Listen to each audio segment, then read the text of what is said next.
तो आज हम देखने वाले हैं भाग 3 में का फर्स्ट चैप्टर स्वामी विवेकानंद की भारत यात्रा।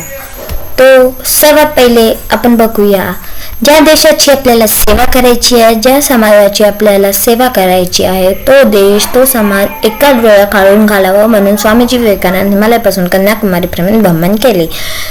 जे स्वामीजी होते त्यांनी काय केलं, ज्या देशाची आपल्याला सेवा करायची आहे, त्या आपल्यावर सगळं करायचं आहे, त्या देशाला आपण भ्रमण केले। म्हणजे हिमालयापासून ते कन्याकुमारीपर्यंत त्यांनी भ्रमण सुरू केले। भ्रमण म्हणजे पूर्ण देशाचा त्यांनी चक्कर लावला। भारताच्या त्या टोकापासून ते या टोकापर्यंत त्यांनी भ्रमण केले। दुसरं, पोरबंदरच्या वास्तवामध्ये स्वामीजी विवेकानंद काही इंग्रजी ग्रंथाच्या खंड वाचत असते। ते दररोज खंड वाचण्याचे आणि ग्रंथ पालनापर्यंत करायचे। त्यातील 3 खंड एकच दिवसात वाचन पर्यंत केले। ग्रंथ पालन स्वामीजींना शिष्याला विचारले की स्वामीजी न वाचता पुस्तक पर्यंत वाचतात, कारण एका दिवसामध्ये 1 खंड वाचणे हे शक्यच आहे। म्हणजेच की जे स्वामीजी होते त्यांचे 3 शिष्य होते। तो 3 शिष्य मी दुसऱ्या व्हिडिओमध्ये सांगितलेले आहे। ते 3 शिष्य होते, जे 3 शिष्य ते एक पोरबंदरचे जिथं गांधीजीचा जन्म झाला होता, पोरबंदरच्या एका ग्रंथपालाच्या साईडला एक आश्रमामध्ये राहिले होते आणि पोरबंदरला एक वाचनालय होते, ग्रंथालय। तर ग्रंथालयामध्ये ते गेले होते।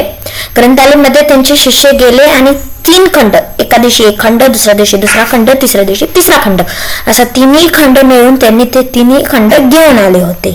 ते 3 खंड घेऊन आले आणि ते दुसऱ्या दिवशी परत करायचे आणि 2रा खंड घ्यायचे।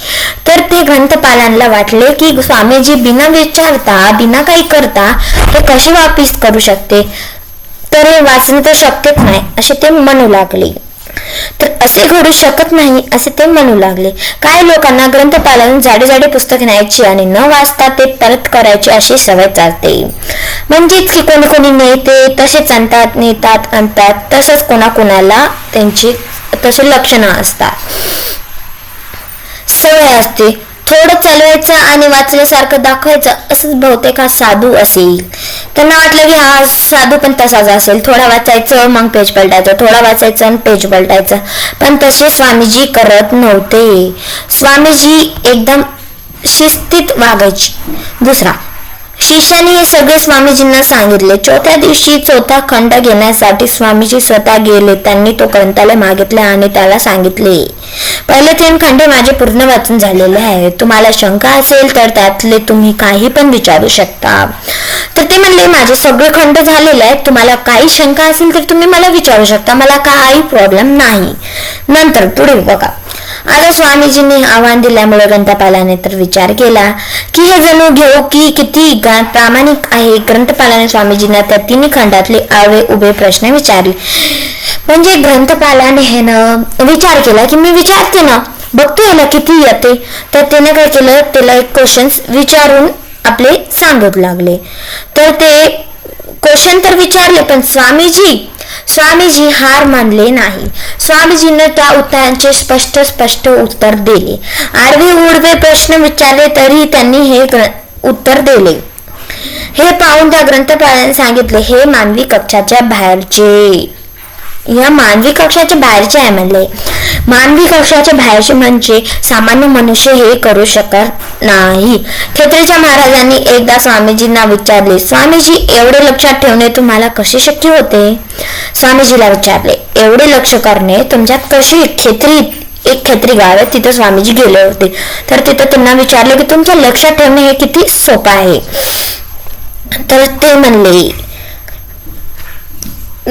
खेत्रीच्या महाराजांना दिलेले उत्तर फार तर्कशुद्ध आणि तर्कसंगत असते। स्वामीजींनी सांगितले, मी माझं मन कुठेही एकाग्र करू शकते, तसेच माझं मनातून धन्यस्त अभ्यस्त असल्यामुळे मी जे वाचतो त्यावर मन केंद्रित झाल्यामुळे माझे ते लक्षात राहते, पाठ होऊन जाते। पुढे स्वामीजी म्हणाले, हे बघा राजेसाहेब, आपण मुलांना अक्षर शिकवतो, शब्द शिकवतो आणि त्यावरच वाक्य शिकवतो। आपण वाक्यपाशीच थांबतो।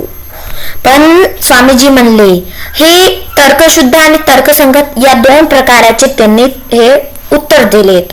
हे म्हणणं त्यांच्यासाठी खूप कठीण आणि कठीण तर काहीच नव्हते, कारण त्यांना हे सगळं आपल्या डोक्यात बसण्यासाठी इतकं सोपं होते ना, तर म्हणूच नाही. ते खूप सोपं होते स्वामीजींना हे सगळं करण्यासाठी. स्वामीजी हे सर्व करण्यासाठी खूप खूप खूप प्रयत्न करायचे.